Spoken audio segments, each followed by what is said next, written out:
Dear all, welcome to Asha Experience, a global Ayurvedic healing wellness company from Europe, where wellness is not just a destination, but a journey enriched by Ayurveda's ancient healing wisdom. And this is Hande. I'm from Istanbul. I'm also an Ayurvedic practitioner working for approximately for 4 years. Today, we will delve into profound realm of menopause, exploring its various stages and unveiling the holistic practices that Ayurveda offers to nurture well-being. And today I want to introduce to you Dr. Anoosha Shastri, an Ayurvedic doctor from Germany, practicing and nurturing beliefs for more than 10 years and a member of Asha Experience. Today, Dr. Anoosha will guide us through the transformative journey of menopause and share insights on radiant health and inner balance with which Ayurveda encourages us. Let's embark on this enlightening conversation to discover the secrets of Ayurveda for harmonizing women's health during the menopausal period. Hi, Dr. Anusha. Welcome. Hello, Handel. Lovely introduction. Thank you so much. And it's wonderful to be here and share a small bit of knowledge, what I know. And thank you so much for having me here. We thank you a lot in name of Asha Experience and the audience that will be watching your recommendations. I want to start with the first question that how does Ayurveda define menopause and what distinctions does it make between perimenopause and postmenopause? This is the main question of many women that has there in mind. Oh, thank you so much. I mean, this is a very interesting question. So, first of all, let me, before I dwell into giving the proper aspect of what is menopause, let me speak a bit about Ayurveda here. Ayurveda being the science of life. Ayu means life, and Veda is the science. So, Ayurveda focuses not just on dealing with the diseases or treating the diseases of a diseased person, but also to increase the health of a healthy individual. So that way, sometimes in the recent times, women have a feeling that menopause can be a disease. No, let me just pause there. If we are taking care of our own health, menopause is a in our lifestyle or in our life, it's a phase. So the word meno on and pause and all this sounds a little bit overwhelming, might be just like menarche or menstruation and all this, but breaking it into a simple phase, in simpler words, menopause is definitely a phase of life. So the Ayurvedic perspective of looking into menopause is like if a woman is taking care of herself, it's just a natural process, just like how any other things are happening in our body. So it's just a change that is happening. So just like a flower blooms, it's a phase wherein the women enter into a different phase of life. So it's a celebratory phase, first of all, let's put it that way. And then coming to how does Ayurveda define menopause? So, as we all know, women's body is a wonderland undergoing a lot many changes. Sometimes it's bewildering. So, just as entering the womanhood, starting from menarche, when the changes in the uterine, the reproductive health of a woman starts, and then there'll be initiation of the periodical changes that she undergoes in her youth. So, this period of time wherein there'll be menstruation, the bleeding, the cycles, and the fertile period wherein women can reproduce. So, she needs a rest. And then, after all this phase, there will be a phase wherein the whole of the process, what she has done in order to succeed her womanhood, to take a break from that, she enters the next phase. And this phase, wherein all the periods, the bleeding, all this is stopped, and the uterus goes to the next phase of a pause, is defined to be menopause. So that's definitely a phase of life wherein It's a change from the fertile period of women going towards the leisure, to the pause of bleeding, menstruation, fertility, womanhood or motherhood, and all this when it stops is defined to be menopause. So, coming to the next part of your question, the perimenopause and postmenopause, how does Ayurveda define this? Ayurveda has the beautiful way of explaining every phase, every single thing, and what is to be adopted in the usually in our lifestyle. So, calling it as perimenopause and postmenopause is just in terms of symptoms that the body undergoes. So, the gradual tapering of the periods, the cycles, or there might be some fluctuation in terms of bleeding, the regularity of bleeding, the intensity, or there might be some other symptoms of cramps or some natural process that happens in terms of hormones or the bodily changes that is preparing towards menopause is called as the perimenopause period. So when once the menopause has happened, after with which the period stops, how the body continues with the life, that is the post-menopause period. So I hope this answers the question. It was a great explanation, and thanks for starting with what is Ayurveda. It was also very nice to remind it again to the audience that is listening to us. And how can you outline the common physical symptoms of menopause and elaborate on the Ayurvedic understanding of how these physical symptoms impact the overall well-being of women going through this menopause period? Mhm. So that is again very important to understand here. So again, coming from the Ayurvedic perspective, so we might all know usually when we talk in terms of Ayurveda, we speak in terms of Vata, Pitta, Kapha, which are the major constituents of Ayurveda with which we ascertain the bodily constitution. So it is Yeah. not just what happens within our body, but regionally, seasonally, within our lifespan, within our completely what is happening day and night in seasons, everything attributes to Vata, Pitta, Kapha, which are no rocket science. Let me break it down in very simpler words. So Vata, Pitta, Kapha is all about the predominance of which of the five elements of nature that is predominantly present in our body. So, coming to the menopause aspect of it, so the thing is to outline, I'll come for the symptoms later after I tell you about the Ayurvedic perspective of it. So, in the fertile period of the women, when I say fertile period, it is about when a woman is capable of reproducing and giving offsprings, giving birth. So, the motherhood period, which happens only because of the periods. So, that is the regular bleeding and regular, to put it into very simpler words. So when it ceases with all these things and then the woman enters to a phase of menopause, there'll be certain symptoms which the body usually undergoes. So before coming to the symptoms, why is this happening? As I was telling you about Vata, Pitta, Kapha, woman enters to the phase, the in general, people, men and women alike, after let's say 45 or 50 years of age, that is towards the vata predominant period in combination with pitta. So the actual energy or the actual vitality of the body slowly depletes and then it is going towards the drier period, the lighter period, wherein it is associated with a lot of ups and downs in terms of vata. As we all know, vata is predominant with air and space, so it is lighter and what gives movement. So towards the, so it is directly proportional to the stress and pains in the body if we have to consider in the, to attribute it to the symptomatic part of Ayurveda, the deviated Vikriti part of Ayurveda. So the woman's life, wherein it is going proceeding towards the Vata and Pitta phase, there will be certain symptoms. When it is aggravated, there will be certain symptoms that the body projects. So that may be some painful. So talking about the perimenopause, so proceeding towards the menopause, there might be some painful and stiff tender joints, there might be joint pains.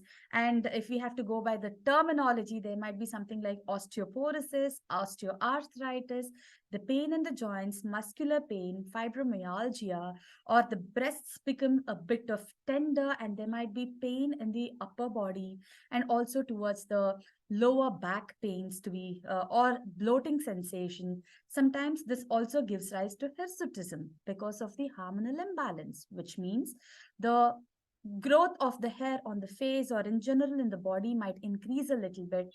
There'll be drying and thinning of the hair and vaginal atrophy, what we say, that is the vaginal walls might there might be some thickening of the vaginal walls, and the frequency of urination can also be increased. So, or some women also experience the urinary incontinence. That depends on how well the pelvic health is. And also, there might be the skin and hair and nails becoming a little bit brittle, decreased sexual desire, or some hot flushes, feeling of intense heat in the body, and then due to external force and also internally the body producing a lot of heat because of pitta, anemia in general, because there might be episodes of irregular bleeding, and also in general generalized weakness, sleep deprivation. So it's not like all the symptoms will definitely be there. There might be predominance of any of these symptoms depending upon what prakriti, what constitution their body has, their lifestyle, and what might be the imbalance. So from an Ayurvedic perspective, it's definitely the imbalance in terms of vata and pitta attributing to the individual body, giving rise to any of these aggravated symptoms. While you are telling these symptoms, I Mhm. wonder which dosha has much more difficulty in getting into menopause. Some people say that I felt nothing, one day it was finished. Mhm. So Mhm. some can leave it in that way, and some people can really be destroyed during this period. What makes the difference? Well, honestly speaking, more than their body constitution, the prakriti, as you said, the dosha, what might have been the deviated factor. Mm, So, whenever we are speaking about these symptoms, the way it accumulates, it's not something that comes in a day like this. yeah. It's accumulated over a period of time, depending upon their lifestyle, their habits, what they would have done, their food, their activities. So, considering all these things and the stress levels, the main important thing, the sedentary lifestyle and the stress levels.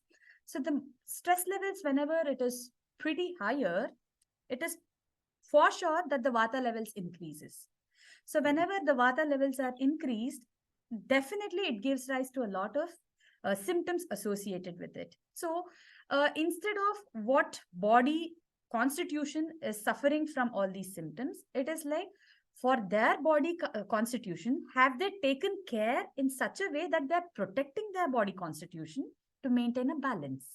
So, for a few women, when they would have had a very good, healthy lifestyle, balancing their food, balancing their energy levels, the stress levels, adopting good, uh, uh, let's say, yoga and pranayama and meditation, when they are in sync with their internal mental health along with the physical health, it's easier for them to deal with menopause. So then they say it's done in a day. Mm. Sometimes we might think, yeah, right now I'm taking care of my body very well. I'm doing all the things mentioned by my Ayurvedic practitioner, I'm following everything, but still suffering from these things.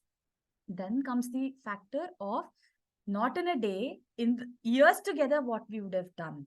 So, what we have accumulated, that definitely plays a role, and definitely it has to be gone out of the body. So, that is how the symptoms vary from person to person. Okay. Thank you so much. And how can women address the mental and physiological impacts of menopause with Ayurveda? So that's again very interesting. Ayurveda has a very elaborate way of explaining what happens during menopause, perimenopause, and also postmenopause.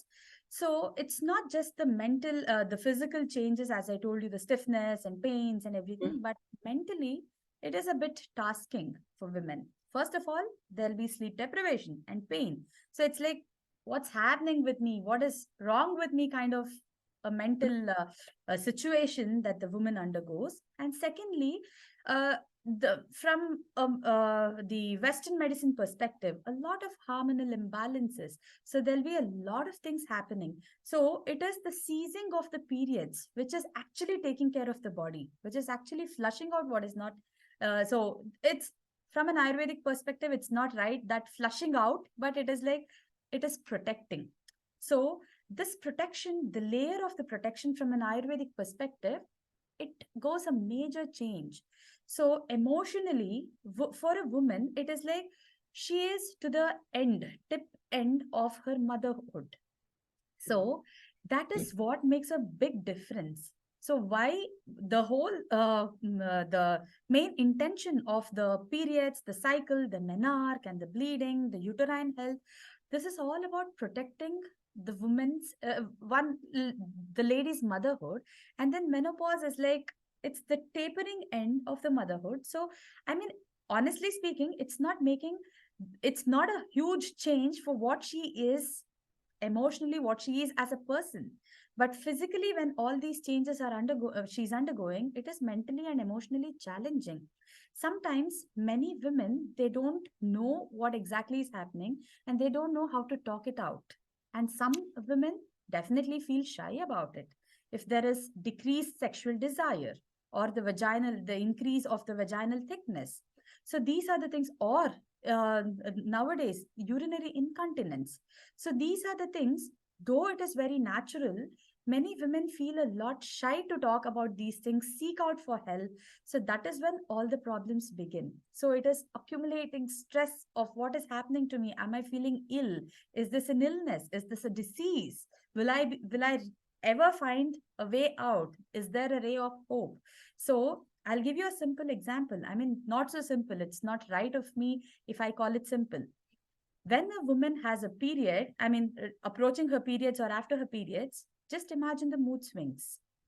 So the amount of mood swings that is happening, though we know it is because of the hormonal changes, it just drives women crazy. So imagine this in tenfold, because it's not just one cycle happening, but the whole change in terms of uterus happening there. So the seizing of the periods. So emotionally, mentally, it is very, very challenging. So from an Ayurvedic perspective, if we are able to balance the vata out here, because it's definitely, there will be imbalance of vata irrespective of what body constitution they have, and the pitta accounting to the flushes and all the other pitta related issues. So from an Ayurvedic perspective, if we are going with certain daily regime to balance vata out and some small practices, let's say regular oiling of the joints, or the dinacharya, what we say, the daily routine practices. Our day depends on how good we would have slept, and we could only sleep well if the day is fine. So this is the very basic concept of Ayurveda, irrespective of men and women. So when we are taking care of the daily routine, oiling the joints, keeping the vata levels down, practicing yoga, Surya Namaskara, some conducive breathing exercises, be it Anuloma Viloma, Nadi Shodhana Pranayama, or depending upon the requirement of an individual body, giving some Ayurvedic supplements which are conducive.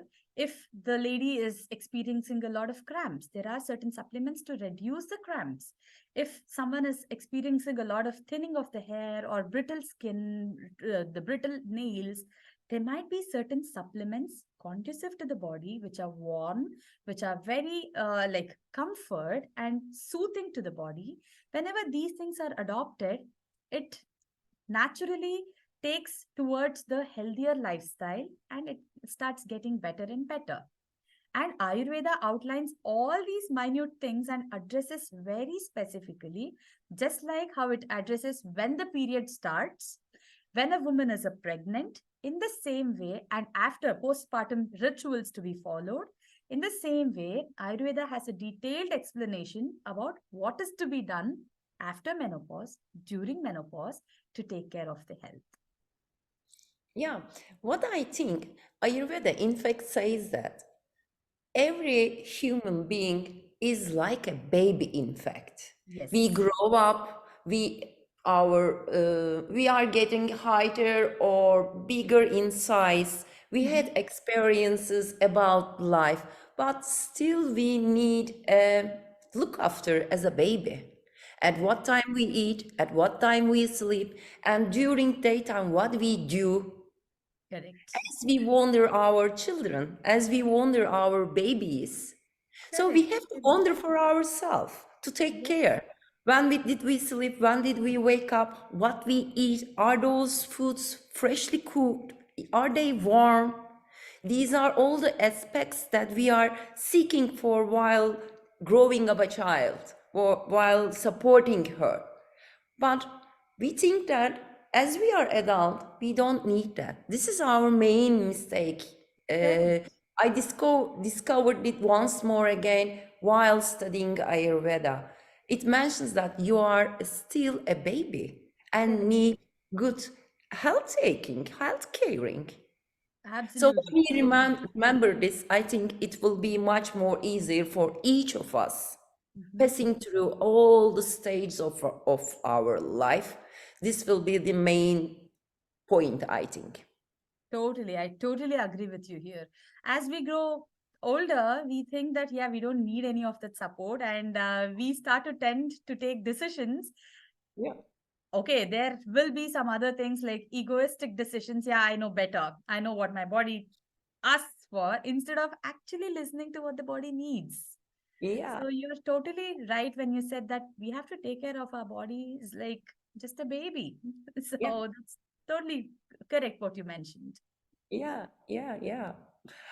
And what can a woman do about her lifestyle during this period? What lifestyle change does Ayurveda recommend for women navigating through the different stages of menopause? I think Mhm. this is the main point. Lifestyle change will Changes. support women during this period a lot. Correct. Correct. It's important because lifestyle is everything. We have a sedentary lifestyle, the body becomes, I mean, it's morbid. So it's like you don't know what exactly is happening. So an active lifestyle reduces stress, and the discipline to follow this lifestyle is the key. So it sometimes might sound boring to adopt all the things every day, but the simpler things will go a long way. So, coming to the lifestyle changes, what Ayurveda recommends. So, starting from take a break, slow down the pace, and start looking inwards. This is the core mantra. So we have to start looking inwards and then slow down the pace.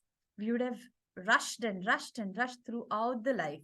So in the let's say in the teenagers, yeah, I have to make a career, I have to study, and then in the phase of the fertility period, yeah, right now we have to settle, make a big career, achieve a lot, run behind the career, success, professional life, and then the personal life. So have your family, raise your babies, or take care of yourself, your loved ones, and all these things are happening constantly. And we are in like a machine, we would have been running behind things.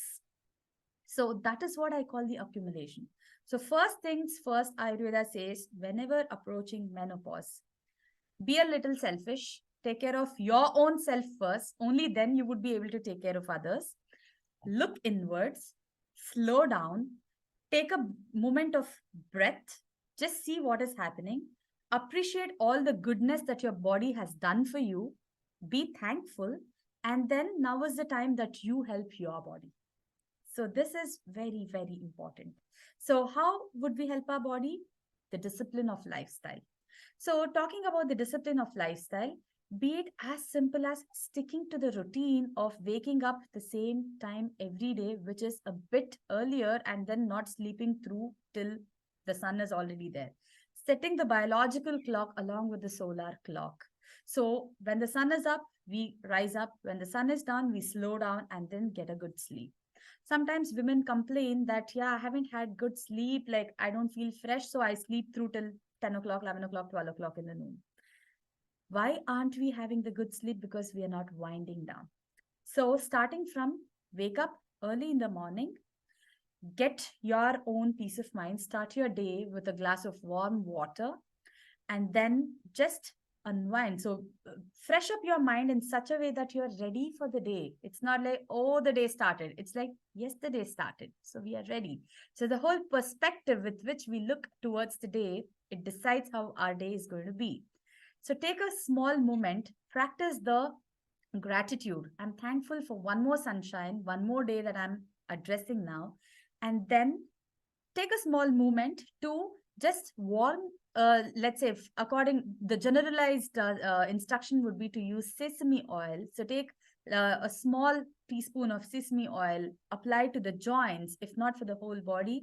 Skin care, so loving yourself. So it's not just the face, we have skin all over the body. So the joints and muscles and all different parts of the body, just oil. It need not be practicing it for half an hour. Oh, I don't have the time, I have to go to work. No, 2 minutes, just oil all through the body, and then brush the teeth, practicing something like the tongue scraping, which will go a long way, because the all the endotoxins accumulated in the body that comes over the tongue. So to maintain the oral hygiene and also to keep the gut health really up to date, so it's like tongue scraping. And then by this time it's already like 5, and then oil pulling, so it's already 5 6 minutes. And then take a quick shower, so it already relaxes the body, on the other hand sets the body for the bigger brighter day.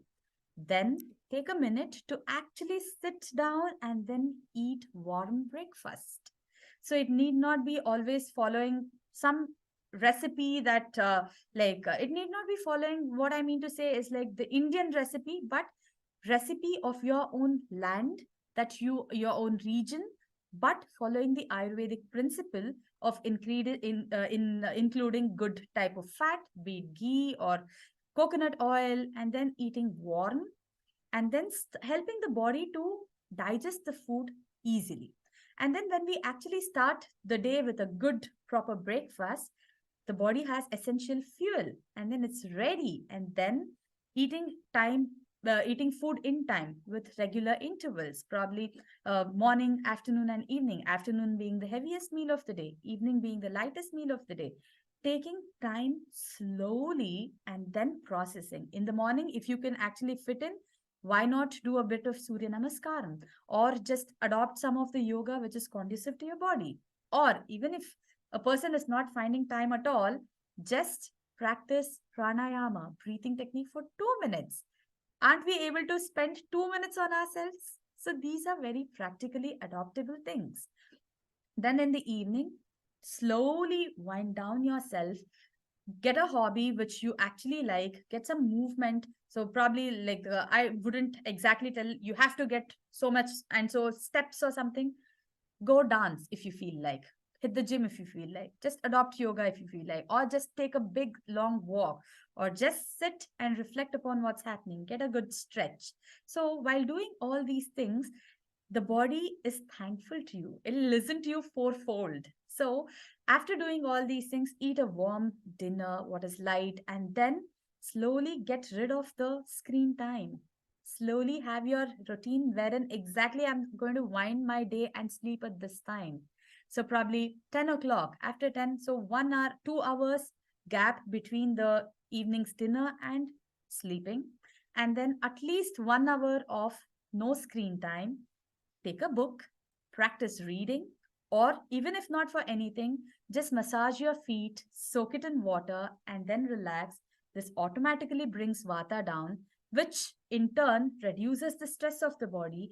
What I'm eliciting right now seems like the regular, normal routine. But I can't emphasize more on this because this will definitely help more in times of menopausal period. So that soaking the feet in the warm water definitely gives a good sleep. When we would have slept well, in the morning we will wake up fresh.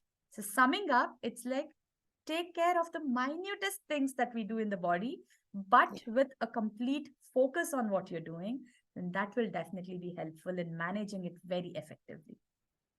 Yeah, it was great. You mentioned something very important. Some people think that all these daily routines take a lot of time. Mhm, So that's why they prefer not to do it. mhm, mhm. Instead of not doing, do a proper one, Correct, little one. correct, Not do an abhyanga of 30 minutes. Do a right. 5 minutes. Perfect. You will see that this will differ a lot in your life. Just give Totally. a chance. What I want to ask to everyone, just give a chance. Is it possible? Can you do that for yourself? And Correct. these habits will be so fruitful for your life, for your health, for your well being, both mentally, physically, and emotionally. Because what you have done in the morning and late in the evening is compassion, a compassion to yourself. Correct. Very well said. Can feed, maybe you can feed a baby sitting on at somewhere on with a like that. You can feed her, but it won't be the same one with the one that she is with her mom, hugged by mom. So hugging yourself is compassion. Correct. And these routines help to grow compassion to all, it comes over all your bodily tissues. You feel it. And then you sleep very well, Right. like a baby. Yes, totally. Like that's really true. What you said, compassion. We try to give compassion to all the people around us and forget that we have to be a bit more compassionate towards our own body. So Yeah. very rightly said. Yeah, absolutely. And on the other hand, Dr. Anshad, a lot of people has questions in their mind about the diet that she will go over during menopause, because everybody is afraid of weight gain or some digestive issues, constipation, blah blah.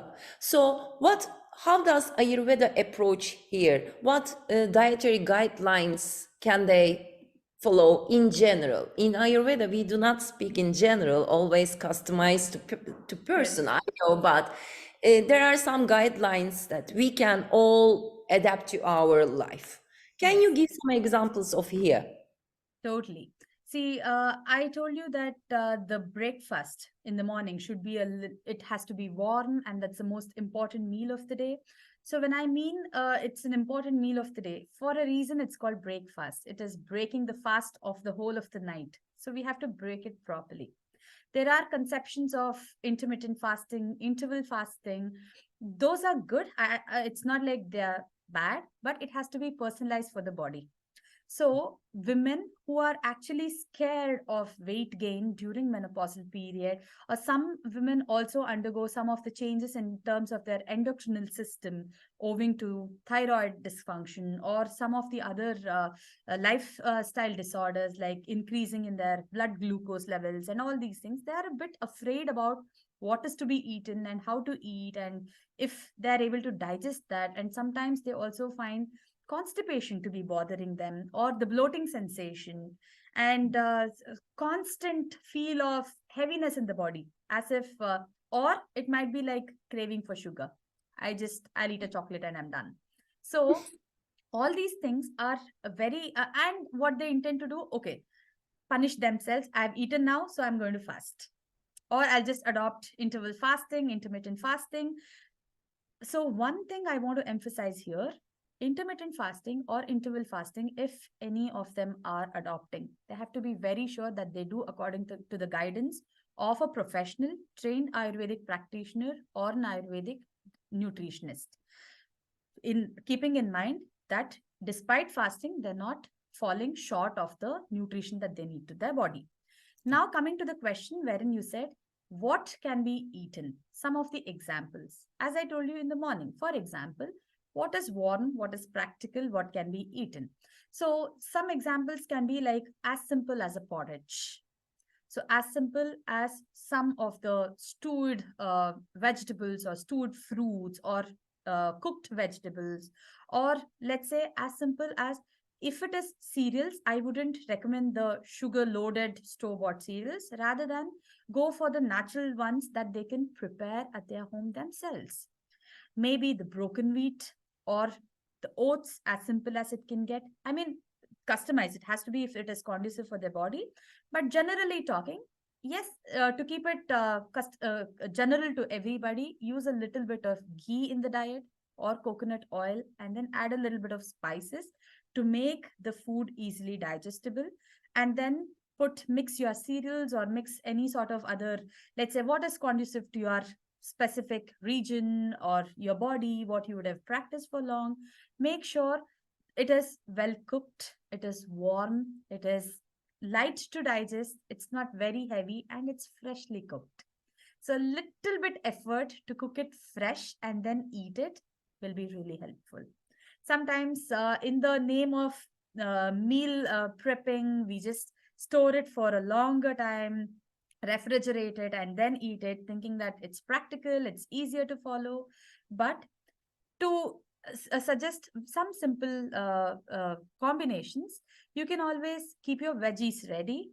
In the morning, all that you have to do is just Cook them. cook them, or keep your fruits ready.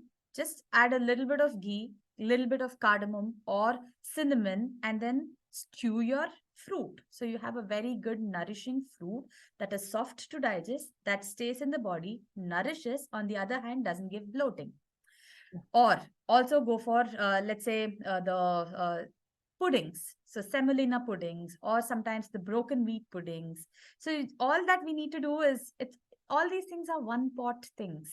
So include good nutrition. It has to have good fats, good carbs.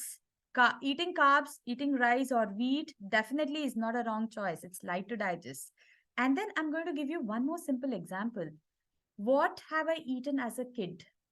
That is our staple reference. So, if we would have eaten, let's say, some sort of whole wheat breads, so use the same bread but toast it well and use good fat like some ghee or some good butter. So, when we are using good fats and good warm breakfast, we cannot go wrong there at all. Or, for example, for the lunch, we can always eat something like, you can mix a good source of protein in terms of lentils. But when we are using the lentils, soak them properly for a minimum of 1 hour, but ideally like 2 to 3 hours, so that we don't end up with bloating sensation. It's light to digest. Mix with rice and add a lot of spices. Put your ghee, tell your prayers, and eat them good. Even for in the evening, for that matter, if people are choosing their noodles or some pasta, depending upon which uh, land they come from, make sure that you're choosing the whole grain. So even if it is pasta, instead of going for the processed flour, use the whole grain flour. So that way, even if we are eating certain things which are easy to follow, if we are mindful of what exactly we are eating, that'll be really helpful. Or even some simple soup, pumpkin soup or any other carrot soup, or for the meat eaters. So, yogic lifestyle and sattvic lifestyle is the best thing to do. But for a few people, if they are meat eaters, you can always go for the broth, for the soup of, like, let's say, the chicken soup or anything. So, it's better to follow the sattvic lifestyle, but whatever you're eating, instead of, be mindfully like to reduce the intake of what is heavy to digest and then slowly shift towards what is light to digest. A soup combined with good fats and good spices, perfect to go. Brai, that is the broth, the porridge, soft cooked rice, or even for that matter, from the Ayurveda recipes, many of them might be, they might know, like the moong dal, what we say, the moong linsen. So it's the lentils. So that one can be cooked like khichdi, which many of them they know by trying. Just soft cook things and then eat it warm. That is all what it takes. So whatever you're eating, eat it warm and eat it softly cooked and warm and fresh. Yeah, I think why we suffer here, because we think that we have to cook different types of meals.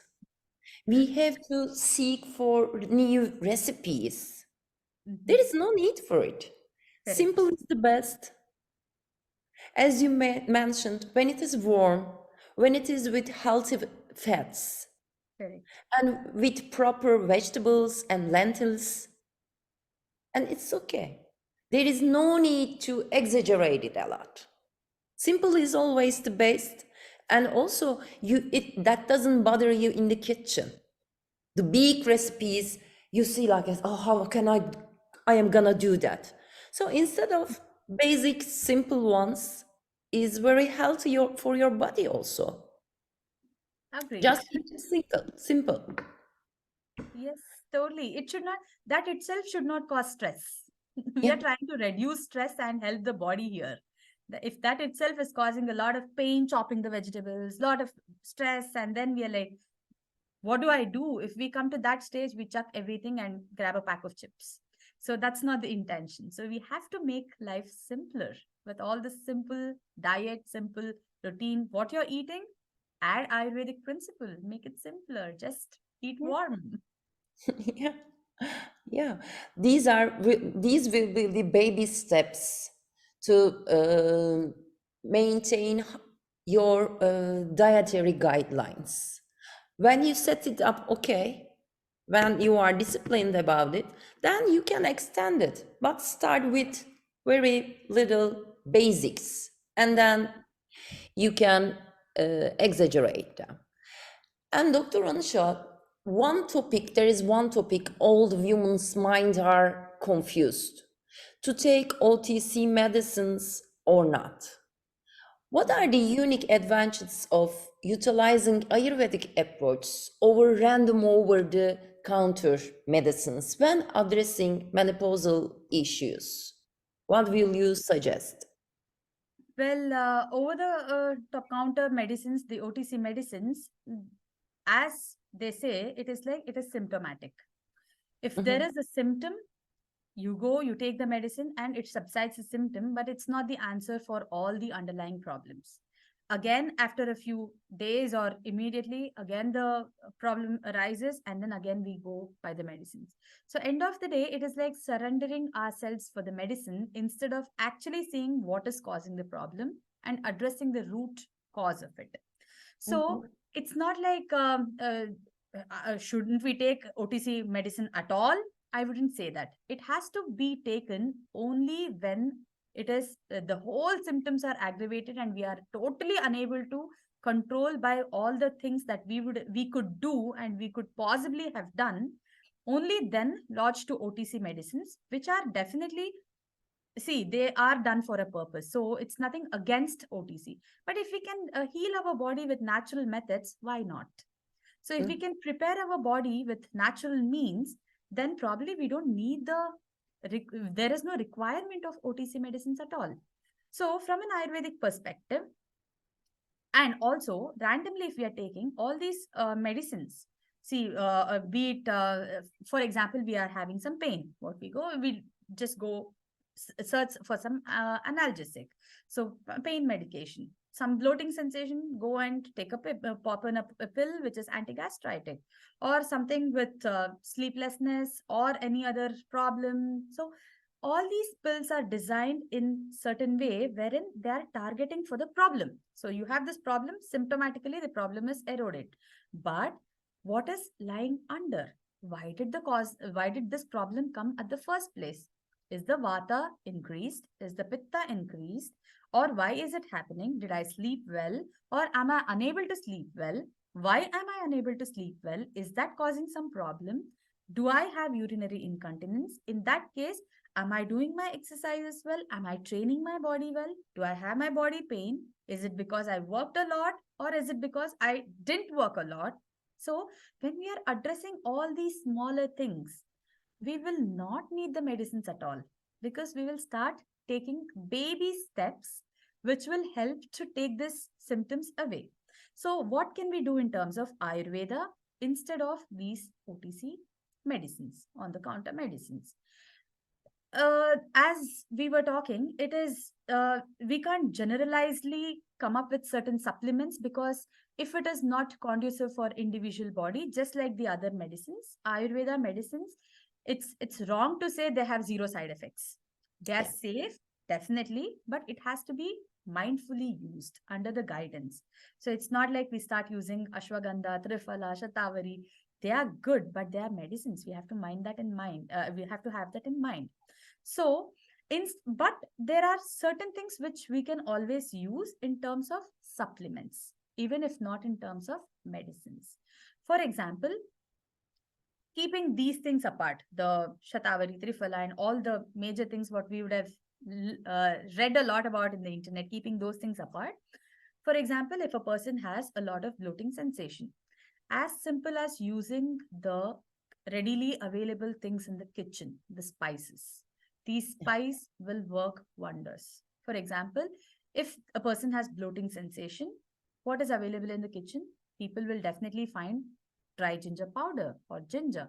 So drinking as simple as a ginger tea or the cumin seeds infused in hot water and drinking, that reduces the pain.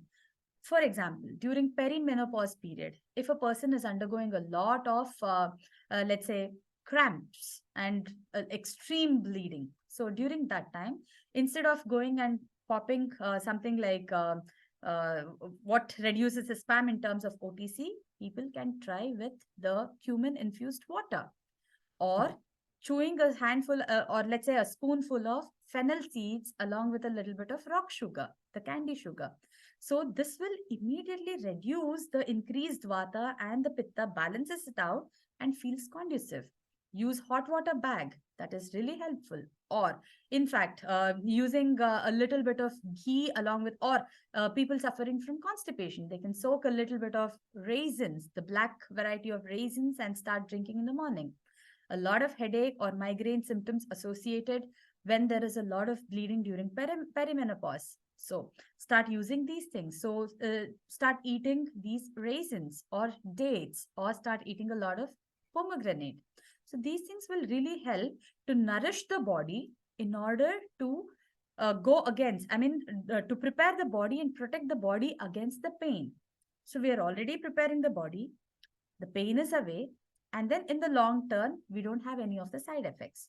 So if we can use smaller things like this, it is really helpful. Or even as good as drinking the warm milk by infusing a little bit of ginger powder and a little bit of turmeric, the curcuma, and then a little bit of pepper powder. So this one nourishes the body, takes care of the body, the vital organs, and is also very soothing to the body and increases immunity. So this way, if we are using certain Ayurvedic things, which is readily available in the house, we would be avoiding a lot of problem, and at the first place, prevention. Even in that case, if we would have developed certain symptoms, these are very useful to reduce the symptoms as well. Okay, so we can say that we have a pharmacy in our kitchen. First of all, maybe we can all be wondering about what is in our kitchen, what is in our refrigerator, what Mm-hmm. are herbs, what are vegetables. If we may have a little bit more knowledge about these, Mm-hmm. Mm-hmm. we will find much more easy way to help and support us.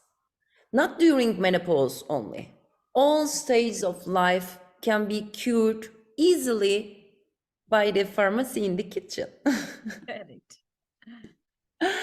And my last question will be one of the most crucial problems on behalf of most women with Ayurveda, how does one handle the impact of physical change, skin issues that you mentioned before, brittle nails, hair loss, or change in the hair texture, which women may experience during stage of menopause? What you could suggest us?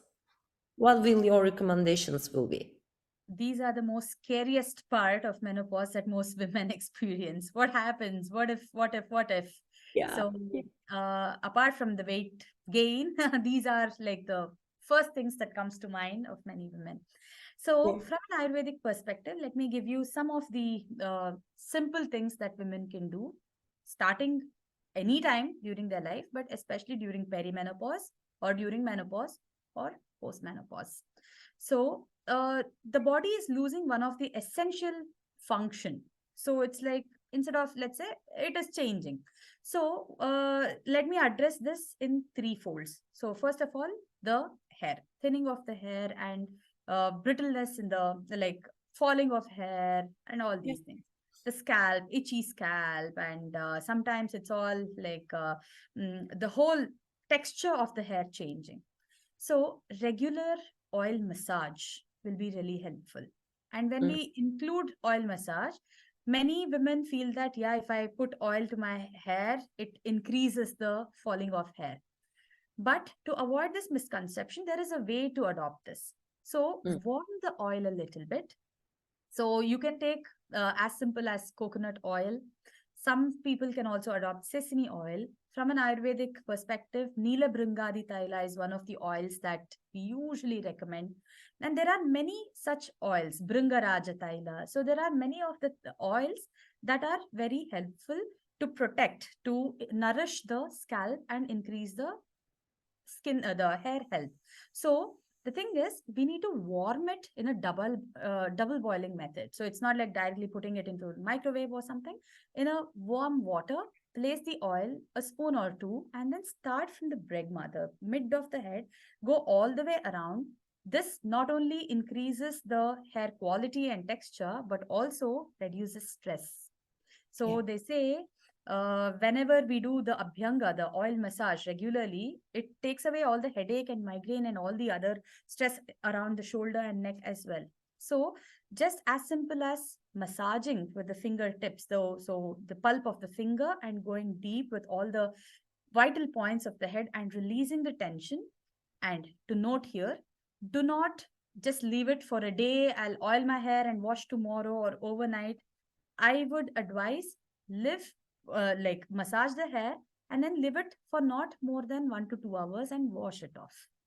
So, I mean, this is a generalized thing. For some people, living overnight is not a problem, but to give a generalized advice, wash it off after 2 hours. And then, from Ayurvedic perspective, if available, there is something called as rasna powder, rasna churna. So take a Mhm. small pinch of rasna powder. So if possible, every day morning or at least after you wash your hair, take that and start applying it here. So unnecessary heat is not gone out of the body, but the necessary heat is protected in the body. So that will help women during menopause to actually stay grounded and no unnecessary exposure to cold. And Yeah. then coming to the skin health. So usually when we say skin, people start using glycerine, retinol, everything only on the face.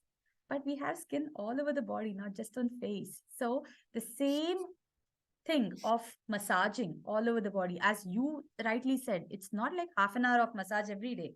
Start with 5 minutes or at Okay. least once in a week. Just apply all through your body, be it simple sesame oil, just apply. So applying the oil externally, taking care of the skin, this is one way. Internally, good fats, ghee, coconut oil or olive oil. So avoiding the unnecessary fats and including good fats, that will help in protecting the skin against the brittleness of the skin.